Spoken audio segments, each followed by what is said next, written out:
নমস্কার, আমি শ্যামল। থ্রিলার জংশনে আপনাদের সকলকে স্বাগত জানাই। আশা করছি আপনারা সকলে খুব ভালো আছেন এবং সুস্থ আছেন। দেখতে দেখতে দুর্গাপুজো চলে এসেছে। থ্রিলার জংশনের পক্ষ থেকে আপনাদের সকলকে জানানো হচ্ছে দুর্গাপুজোর আন্তরিক প্রীতি শুভেচ্ছা ও উষ্ণ অভিনন্দন। আপনারা যদি এভাবেই আমাদের পাশে থাকেন তাহলে আমরা থ্রিলার জংশনকে আরও অনেক দূর পর্যন্ত নিয়ে যেতে পারবো। এর আগে তারানাথ তান্ত্রিকের দুটি ফ্যানফিকশন গল্প আমাদের চ্যানেলে অলরেডি আপলোড করা হয়ে গেছে। যদি আপনারা গল্প দুটি না শুনে থাকেন তাহলে ডিসক্রিপশনে লিংক দিয়ে দেব, সেখান থেকে আপনারা গল্প দুটি শুনে নিতে পারেন। আর আগের গল্পে বলেছিলাম যে যদি আপনাদের ভালো রেসপন্স পায় তাহলে আমরা তারানাথ তান্ত্রিকের তৃতীয় ফ্যানফিকশন গল্প নিয়ে চলে আসব। তাই কথা মতো আজকে তারানাথের তৃতীয় গল্প নিয়ে চলে এসেছি। এই গল্পটি সম্পূর্ণরূপে থ্রিলার জংশন অরিজিনালসের লেখা এবং এই চ্যানেলেই এই গল্পটি আপলোড করা হচ্ছে। এই গল্পে আমরা 50টি লাইকের টার্গেট করছি। যদি আপনারা 50টি লাইক করে দেন তাহলে বুঝবো গল্পটি আপনাদের সত্যি খুব ভালো লেগেছে এবং এরপর আমরা তারানাথ তান্ত্রিকের আরও একটি গল্প মানে তারানাথ তান্ত্রিকের চতুর্থ গল্প নিয়ে চলে আসব। আরেকটি অনুরোধ, আপনারা যদি আমাদের চ্যানেলে নতুন হয়ে থাকেন তাহলে চ্যানেলটিকে অবশ্যই সাবস্ক্রাইব করে দেবেন। আর এই গল্পটিকে যতটা সম্ভব পাড়া প্রতিবেশী, বন্ধু বান্ধব এবং রিলেটিভসের সাথে শেয়ার করুন। আপনাদের একটি লাইক এবং একটি ভিউজ আমাদেরকে প্রচুর মোটিভেশন দেয়। তো চলুন আর বেশি কথা না বাড়িয়ে গল্পে আসা যাক।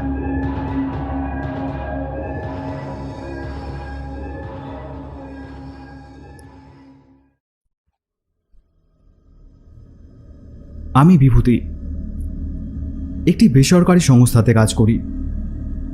ভগবানের আশীর্বাদে বেশ চলে যাচ্ছে। আমার বন্ধু কিশোরী।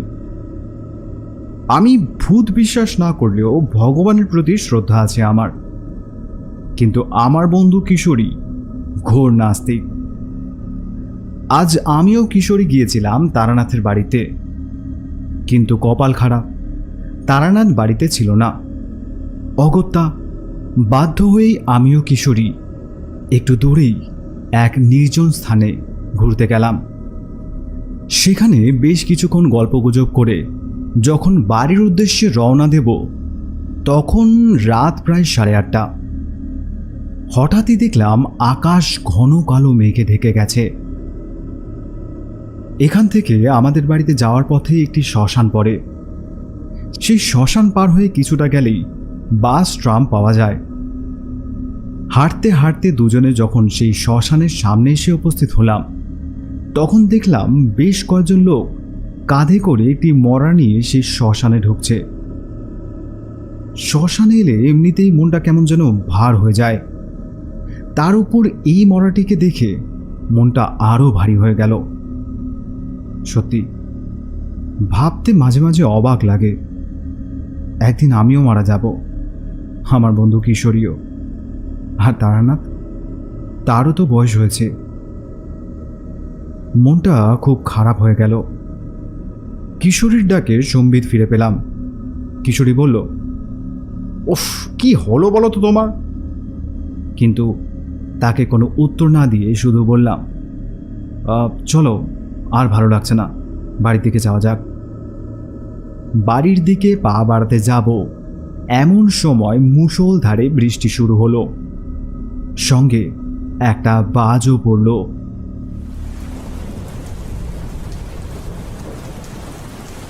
দৌড়ে সামনের চালা ঘরটাতে ঢুকলাম।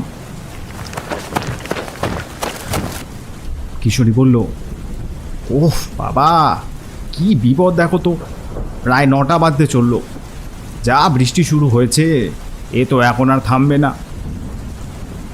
এইদিকে যারা মৃতদেহটিকে নিয়ে এসেছিল তাদের একজনকেও আর দেখতে পেলাম না। মৃতদেহ ফেলে কোথায় গেল কে জানে। চালার ভেতরে আমি আর কিশোরী, আর একটু দূরেই মৃতদেহটিকে মাটিতে শায়িত অবস্থায় রাখা। বৃষ্টি আরও তীব্রতর হতে লাগলো, তার সাথে ঘন ঘন বাজ পড়তে লাগলো। দূরে কোথাও শিয়াল ডেকে উঠল।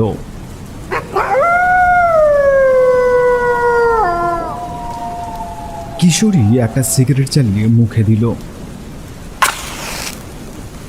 আমি কেমন যেন মহাবিষ্টের মতো দাঁড়িয়ে আছি, মৃতদেহটির দিকে এক দৃষ্টে তাকিয়ে আছি। হঠাৎ মনে হলো মরাটি যেন একটু নড়ে উঠল। একটু ভয় পেলাম, কিশোরীকে কিছু বললাম না। একটু পরে আবার দেখলাম মরাটি যেন আবার নড়ে উঠল। এবার আমি আর থাকতে পারলাম না, কিশোরীকে বললাম, কিশোরী ওই মরাটিকে দেখো কেমন যেন নড়ছে না। কিশোরী আমার দিকে তাকিয়ে ব্যঙ্গ করে আমাকে কিছু বলতে যাবে, এমন সময় কিশোরীও চমকে উঠল। আমাকে বলল, এই সত্যি তো, মরাটা তো নড়ছে। কিশোরীর হাত শক্ত করে চেপে ধরতে যাব, এমন সময় দেখি কিশোরী পাশে নেই।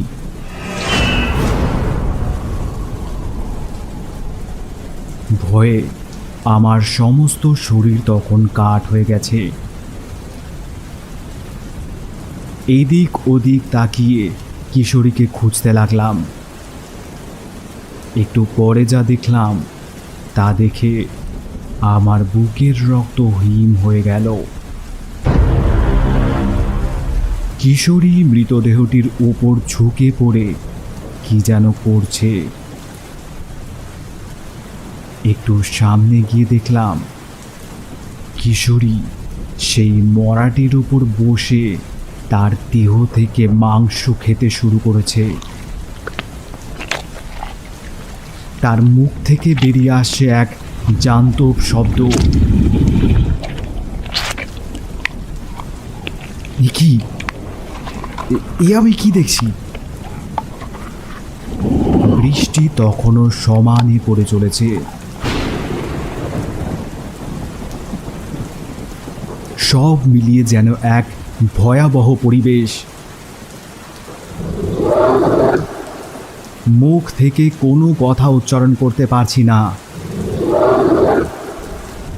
কিশোরী এখন আর কিশোরী নেই, সে তখন তার চার পায়ে ভর করে অদ্ভুত এক ভঙ্গিতে আমার দিকে এক দৃষ্টিতে তাকিয়ে আছে। ধীরে ধীরে সে আমার দিকে এগিয়ে আসতে শুরু করে।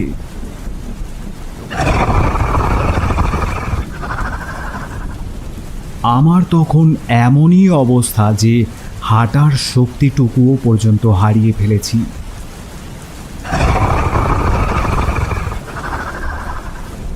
আমার হাত পা থরথর করে কাঁপতে শুরু করেছে।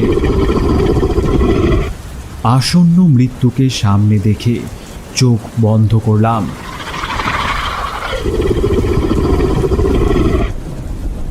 মৃত্যুর কথা ভাবছিলাম, কে জানতো আমার মৃত্যু আজই হবে।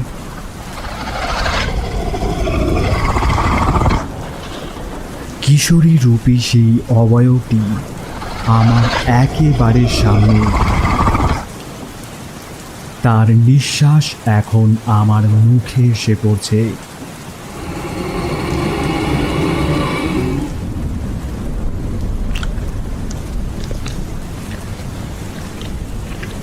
কিছু একটা ভেজা ভেজা মুখে ঠেকল। ভয়ে ভয়ে চোখ খুলে দেখি সেই বীভৎস দর্শন অবয়বটি তার লম্বা জিভ দিয়ে আমার মুখটাকে চাটছে। তার চোখ দুটো আগুনের ভাটার মতো জ্বলছে। এরপর সে তার লম্বা দাঁত দূর করে আমার গলা লক্ষ্য করে এগিয়ে আসতে আমার চেতনা লুপ্ত হলো।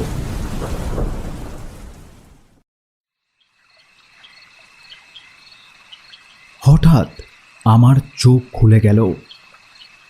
দেখি বিছানায় শুয়ে আছি। এখন শীতকাল, কিন্তু দেখলাম আমার সমস্ত শরীর ঘামে ভিজে গেছে। যাক, তার মানে স্বপ্ন দেখছিলাম। উফ, সেই দুপুরে অফিস থেকে এসে খুব ক্লান্ত হয়ে ঘুমিয়ে পড়েছিলাম, আর এই দুঃস্বপ্ন। স্ত্রী ঘরে নেই, সে গেছে বাপের বাড়ি, কাল আসবে। কিন্তু এই বীভৎস স্বপ্ন দেখে মনটা একেবারে ভারী হয়ে গেল। কিশোরীকে ফোন করলাম, কিন্তু তার ফোন নট রিচেবল। কি করব ভাবছি, মনে পড়ল তারানাথের কথা।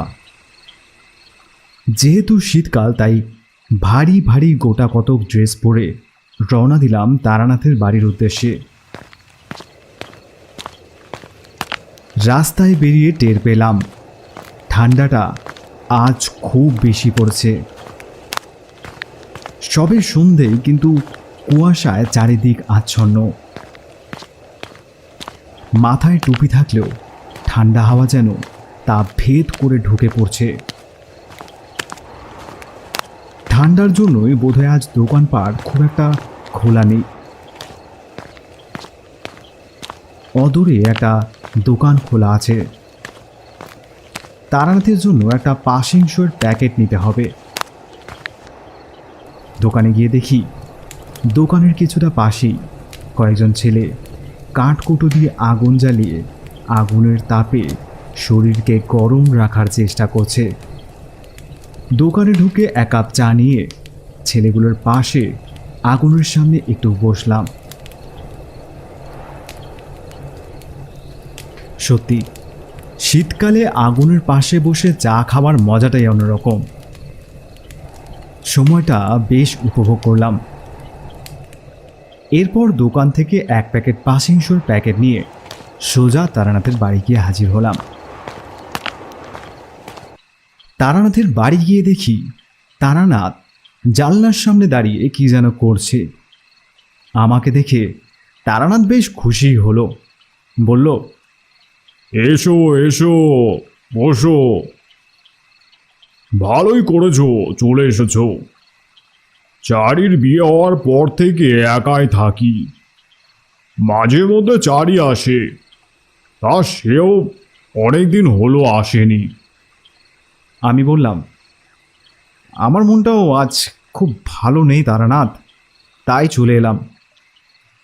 তা বেশ করেছো। তোমার বন্ধু কিশোরীকে তো দেখছি না। আমিও তাকে দুবার ফোন করেছি, কিন্তু ওর ফোন নট রিচেবল। কে জানে কোথায় গেছে। আচ্ছা তারানাথ, আজকে একটা খুব অদ্ভুত স্বপ্ন দেখেছি। তারপর তারানাথকে আমার দেখা স্বপ্নের কথা বললাম। তারানাথ বলল, তোমার হাওয়া লেগেছে বলে একটা মন্ত্র পড়ে 3 বার ফু দিল আমার মাথায়। বলল, এবার সব ঠিক আছে। আমারও মনটা যেন বেশ হালকা লাগছে। তারানাথ, আজকে কিন্তু একটা ঘটনা শোনাতেই হবে আপনাকে। শুনে তারানাথ একটু খুশি হলো, কারণ কিশোরী বলে গল্প আর আমি বললাম ঘটনা। তারানাথ বলল, তোমার এই স্বপ্নের কথা শুনে আমার জীবনের একেবারে গোড়ার দিকে এক অভিজ্ঞতা মনে পড়ে গেল। তোমার বন্ধু কিশোরী আমাকে নিয়ে হাসাহাসি করে, ভাবে আমি বানিয়ে বানিয়ে তোমাদের গল্প বলছি। তোমরা কি জানো, এক সময় আমিও ছিলাম কিশোরীর মতোই ঘোর নাস্তিক। তারপরে এমন এক ঘটনা ঘটে যে অলৌকিকের উপরে আমার অবিশ্বাস চিরতরে ঘুচে যায়। আজ তোমাকে বলবো আমি সাধক, বা ওই তোমরা যে বলো তান্ত্রিক, তা কেন হলাম। এক সময় আমিও চেয়েছিলাম পড়াশুনো করে চাকরি করব।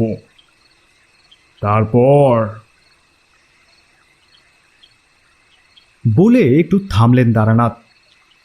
আমি বললাম, তা সে ঘটনায় বলুন না, মানে নাস্তিক থেকে একেবারে তান্ত্রিক। তারানাথ বলল, বলছি বলছি, আগে একটু মুড়ি খাও, খেতে খেতে শোনো। বলে তারানাথ পাশের ঘর থেকে একটা বাটিতে মুড়ি, পেঁয়াজ, কাঁচা লঙ্কা ও চানাচুর দিয়ে মেখে আমার হাতে দিয়ে নিজের আসনে বসে সিগারেটে একটা টান দিয়ে বলতে আরম্ভ করলো,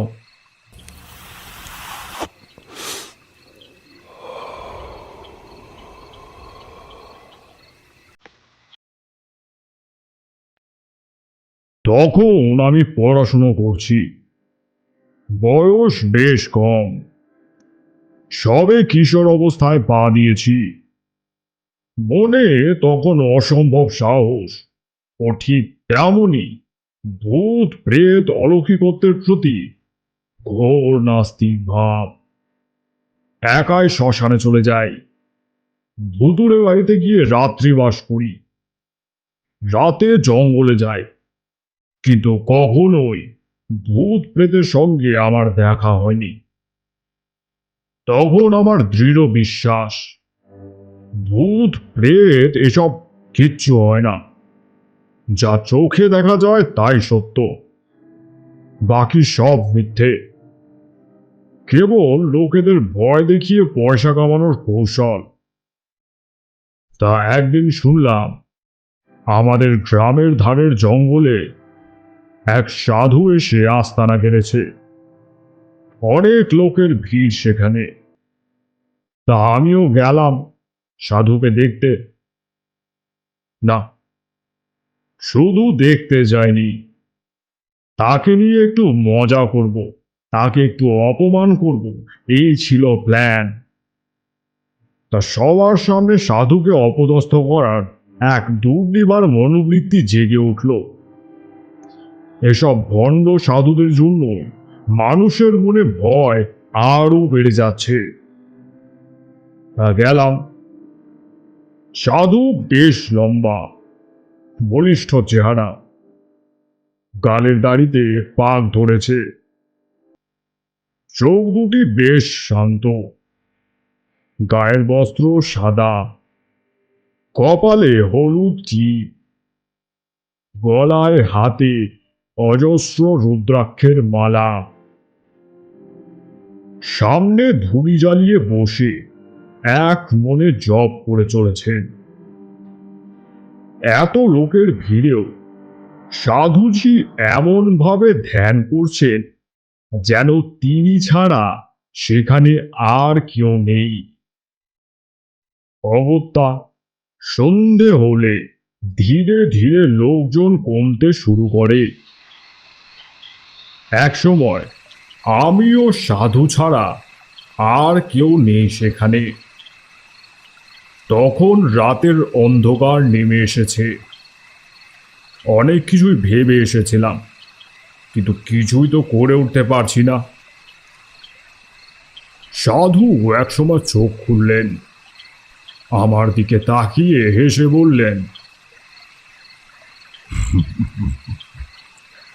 কি, আমাকে অপমান করতে এসেছিস?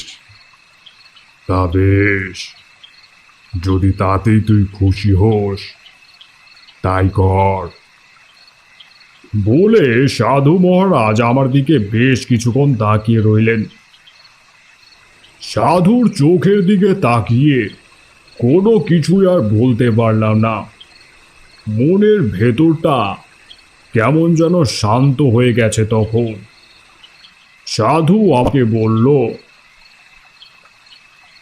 তোর বয়স কম, কিন্তু তাতে কিছু যায় আসে না। তোর কপালে তন্ত্রযোগের চিহ্ন আছে, তোকেও একদিন এ পথে আসতেই হবে। তবে কত দূর অগ্রসর হতে পারবি তা জানি না। সামনেই তোর এক বড় বিপদ আসছে। বলে একটা রুদ্রাক্ষের মালা আমার গলায় পরিয়ে দিলেন এবং বললেন, এটাকে কখনো কাজ ছাড়া করবি না। বিপদে এটা তোকে রক্ষা করবে ও উদ্ধারের পথ দেখাবে। তোকে যে মানুষের জন্য অনেক কিছু করতে হবে। এখন যা, বাড়ি চলে যা। না চাইতেও চুপচাপ উঠে সোজা বাড়ির দিকে হাঁটা দিলাম।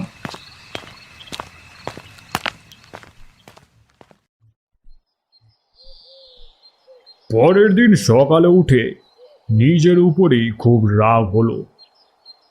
কাল সাধুটা বলে কি না আমিও সাধক হব, কখনোই না।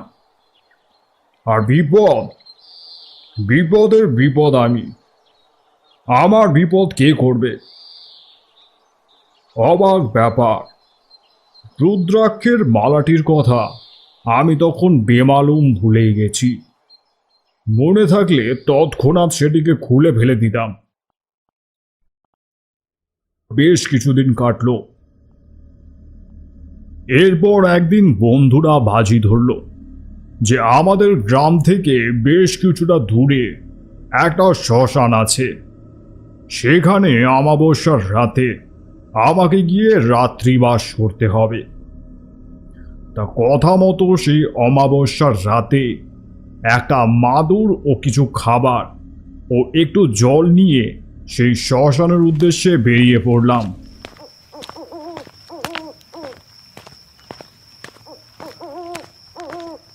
মনে তখন দুর্দম সাহস, কোনো বিপদকেই আর বিপদ বলে গ্রাহ্য করি না। একই গ্রাম, তার উপরে অমাবস্যার রাত, চারিদিকে ঘুটঘুটে অন্ধকার। দূরে শিয়ালের দল ডেকে উঠল।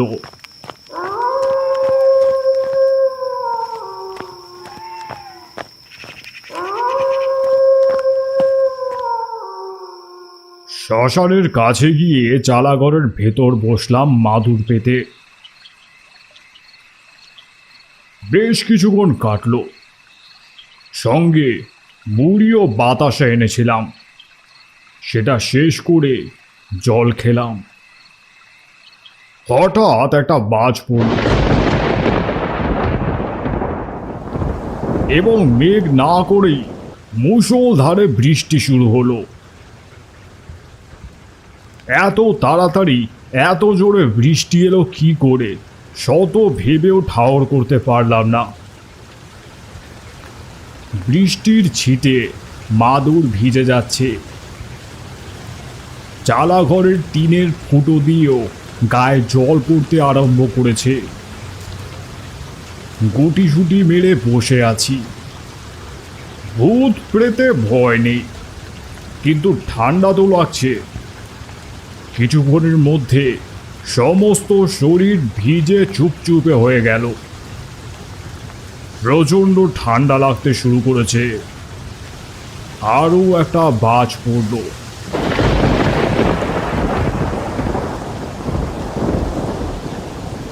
সে আলোর ঝলকানি এতই যে চোখ বন্ধ করতে হলো।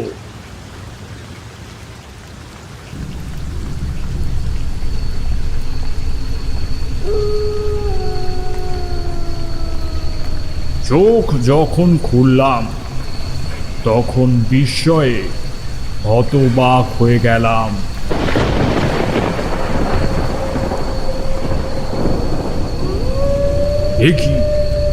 এ আমি কোথায় আছি? কোথায় গেল সব বাড়িঘর, সব মানুষজন? এ যেন সম্পূর্ণ অন্য এক জগৎ। আকাশের মেঘের রং টকটকে লাল, চারিদিক অন্ধকার। মেঘের লালচে ক্ষীণ আলোয় সব কিছু সম্পূর্ণ পরিষ্কার দেখতে পাচ্ছি না। মনে হচ্ছে কোনো গ্রামের ধ্বংসস্তূপের মধ্যে দাঁড়িয়ে আছি। বৃষ্টি তখনও অনবরত পড়ে চলেছে।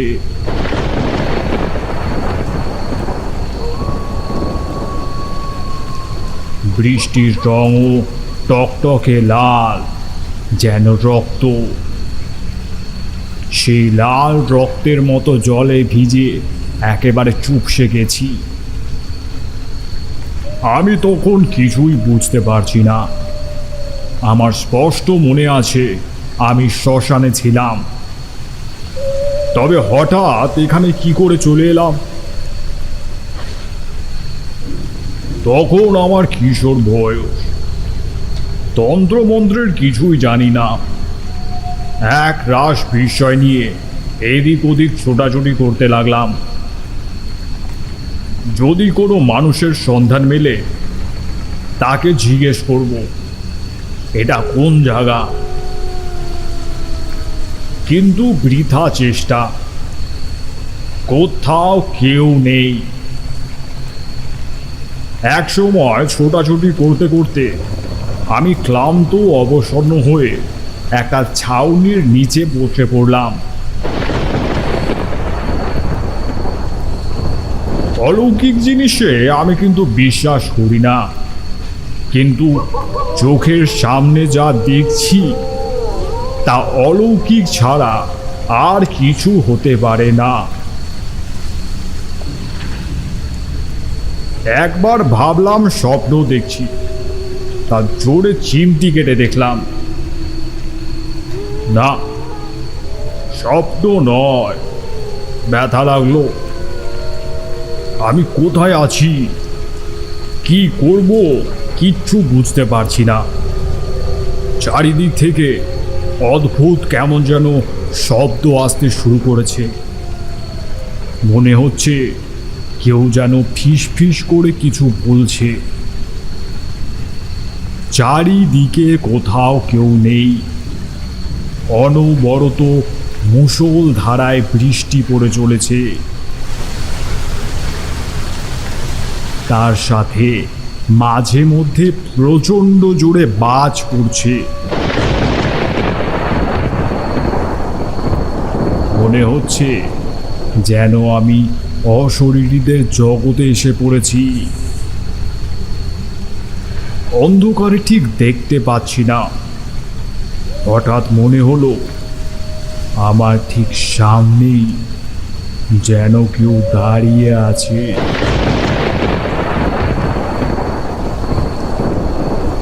গাটা ভার হয়ে গেল এবং শরীরের সমস্ত লোম খাড়া হয়ে উঠল। বুকের হৃদস্পন্দনের গতি হঠাৎ অস্বাভাবিকভাবে বেড়ে গেল। আমার ষষ্ঠ ইন্দ্রিয় জানান দিল আমি এক ভয়ানক বিপদের মধ্যে আছি, কিন্তু কি বিপদ সেটা বুঝতে পারছি না। সামনেই কোথাও একটা বাজ পড়ল।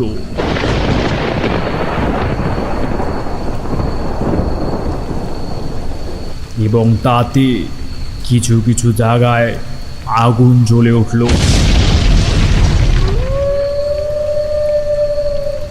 সেই আগুনের অল্প আলোতে আমি দেখলাম বীভৎস বিকট দেখতে একটা অবয়ব আমার পায়ের সামনে আমার দিকে তাকিয়ে আছে।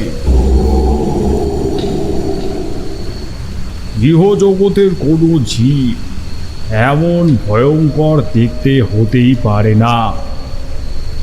শরীরের মাংসগুলো গলে গলে মাটিতে পড়ছে। চোখ, মুখ, নাক কোনোটাই তার নিজ স্থানে নেই। যেমনটা মানুষ আগুনে পুড়ে মারা গেলে হয়, অনেকটা ঠিক সেই রকম। বিকট পোড়া গন্ধে চারিদিক ভরে উঠেছে। সেই পোড়া পচা গন্ধে আমার দম যেন বন্ধ হয়ে এলো।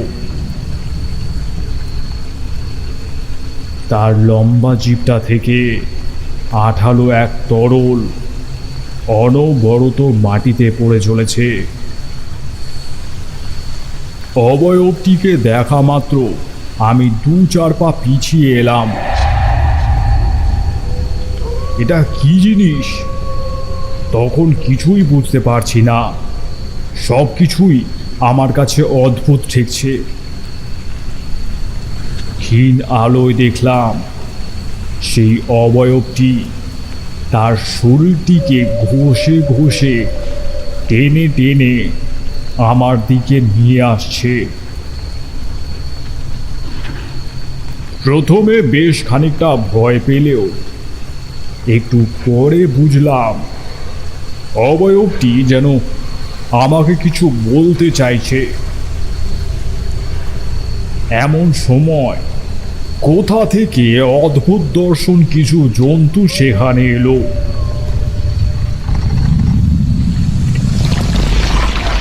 আমার দিকে তারা এগোতে গিয়েও যেন এগোতে পারল না। জন্তু বলছি কারণ তারা চার পেয়ে, কিন্তু এমন দেখতে কোনো জন্তু আমি কখনো দেখিনি। গায়ে লোম নেই, তিনটি করে চোখ, চোখের দৃষ্টি অতি হিংস্র, তীক্ষ্ণ ধারালো দাঁত ও বড় বড় নখ। তাদের দেখে পিশাচ কথাটা মাথায় আসে। এখানে তাদের পিশাচ বলেই উল্লেখ করছি। সেই পিশাচগুলো আমাকে ধরতে না পেরে তীব্র আক্রোশ নিয়ে সেই অবয়বটির উপরে ঝাঁপিয়ে পড়ে। অবয়বটি তখনও আমার দিকে শরীরটাকে ঘষতে ঘষতে নিয়ে আসার চেষ্টা করছে। তাদের মধ্যে একটি পিশাচ অবয়বটির মাথার ঠিক মাঝখানে তার ধারালো নখটিকে ঢুকিয়ে দিল। তারপর তার দেহটিকে লম্বালম্বি চিড়ে দিল। অবয়বটির দ্বিখণ্ডিত দেহটা তখনও লাফাচ্ছে। শরীরের ভেতর থেকে নাড়ি ভুঁড়ি বেরিয়ে চারিদিকে ছিটকে পড়ল। এরপর তারা সবাই মিলে সেই অবয়বটির শরীরটিকে টেনে হিচড়ে ছিঁড়তে লাগলো, যেমন অনেকগুলো কুকুর এক টুকরো মাংস নিয়ে কাড়াকাড়ি করে, ঠিক সেরকম গলা পচা মাংস চেটে চেটে খেতে লাগলো তারা মাটি থেকে। তখনও সেই অবয়বটির কাটা হাতটা লাফাচ্ছে। এই দৃশ্য আর বেশিক্ষণ দেখতে পারলাম না। আবছা আলোয় যেটুকু দেখা যাচ্ছে সেটুকুতেই দৌড়তে লাগলাম। কোথায় যাচ্ছি জানি না, শুধু উদ্ভ্রান্তের মতো ছুটে চলেছি। বেশ কিছু দূর যাবার পর এতটাই হাঁপিয়ে উঠলাম যে সেখানেই ধপাস করে বসে পড়লাম। বেশ কিছুক্ষণ বসে রইলাম, কিন্তু এভাবে বসে থাকলে তো চলবে না। পথ আমাকে খুঁজতেই হবে, কিন্তু কিভাবে?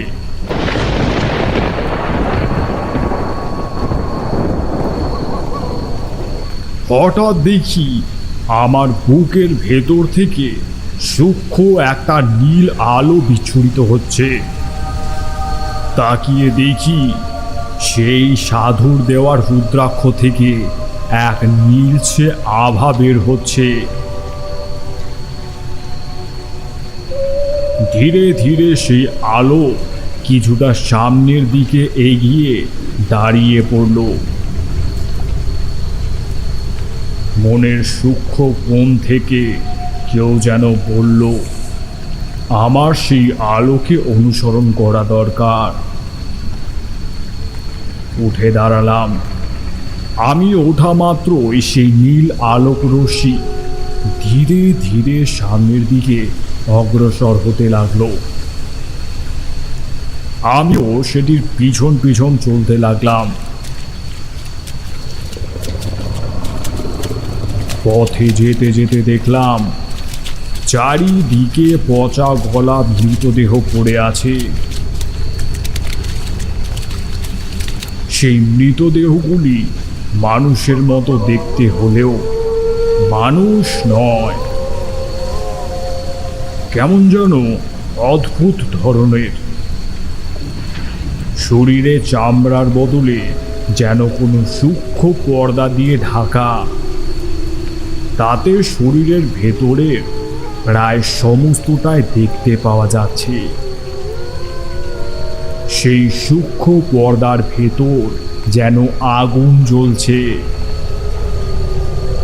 সেই পিশাচরূপী অবয়বগুলি তাদের অর্ধগণিত পচা গলা দেহগুলিকে যেভাবে খাচ্ছে তার বর্ণনা না দেওয়াই ভালো।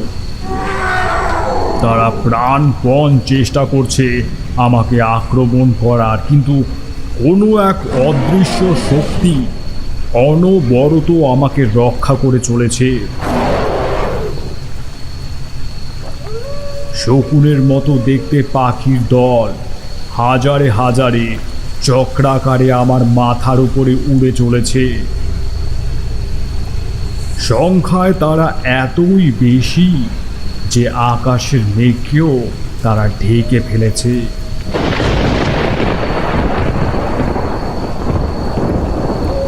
হেঁটে চলেছি সেই মৃত্যুপুরীর উপর দিয়ে। পথে নানা রকম অস্বাভাবিক সব জিনিস দেখছি, তার বর্ণনা আর দিচ্ছি না। বেশ কিছুক্ষণ এভাবে চলার পর কিছুটা দূরেই একটা দরজা দেখতে পেলাম। সেই দরজা দিয়ে প্রচুর পরিমাণে সাদা আলো নির্গত হচ্ছে। সেই নীল আভা যার পেছন পেছন আমি যাচ্ছিলাম সেটি ওই দরজার সামনে গিয়েই যেন মিলিয়ে গেল। দরজার সামনে একটা অবয়বকে দেখতে পেলাম। না, এ কোনো দৈত্য দানব বা পিশাচ নয়, এ তো সেই সাধু যে আমাকে ওই রুদ্রাক্ষটি দিয়েছিল। কিছুক্ষণের জন্য দেখা দিয়েই সেই সাধুজি আবার মিলিয়ে গেল। বুঝলাম কোনো রকমে এ দরজার ওপারে গেলেই হয়তো আমি এই প্রেতপুরী থেকে বেরোতে পারবো। দরজার দিকে এগোতে গিয়েই দেখি সেই পিশাচরূপী প্রেতগুলি আমার সামনে দাঁড়িয়ে আছে।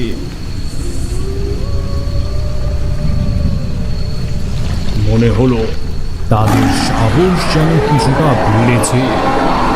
তারা এখন আগের মতো আর আমাকে ভয় পাচ্ছে না।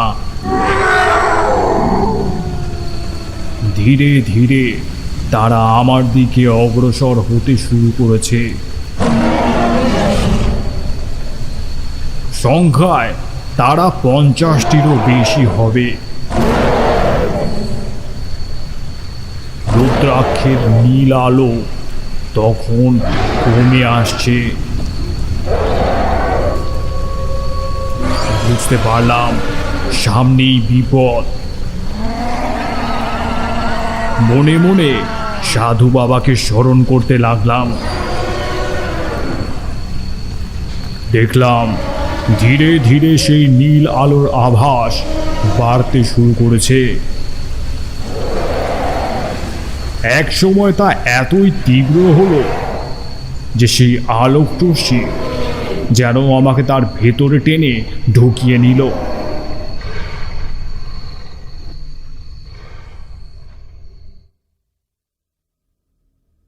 এই বলে তারানাথ একটু থামল।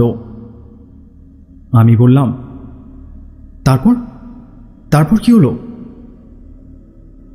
তারানাথ একটা সিগারেট ধরিয়ে তাতে একটা টান দিয়ে বলল,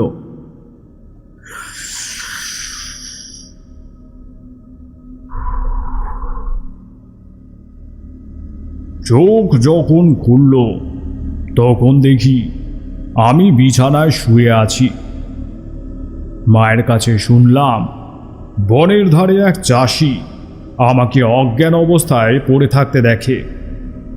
সে কিছু লোকজন ডেকে আমাকে বাড়িতে নিয়ে আসে। মা আমাকে অনেক জিজ্ঞেস করেছিল আমার কি হয়েছে, কিন্তু আমি কোনো উত্তর দিইনি। অনেক প্রশ্ন তখন আমার মাথায় ঘোরাফেরা করছে। প্রথমত, আমার কি হয়েছিল? দ্বিতীয়ত, আমি কোথায় গিয়েছিলাম? তৃতীয়ত, কেন আমাকে সেই পিশাচগুলি কিছু করতে পারেনি? এই 3 নম্বর প্রশ্নের উত্তর সম্ভবত আমি জানি। সাধুর দেওয়া সেই রুদ্রাক্ষ, যা থেকে নীল আলো বিচ্ছুরিত হচ্ছিল, সেই আমার প্রাণ রক্ষা করেছে। সেই আলোই আমাকে আমাদের জগতে ফিরে আসতে সাহায্য করেছে। এ কথা আমি অস্বীকার করতে পারবো না। অলৌকিক জিনিসে তখন আমার বিশ্বাস ছিল না বটে, কিন্তু চোখের সামনে যা দেখলাম, যা আমার সাথে ঘটল, তা অস্বীকার করি কি করে? সেই সাধুর প্রতি তখন শ্রদ্ধায় আমার চোখ দিয়ে জল বেরিয়ে আসে।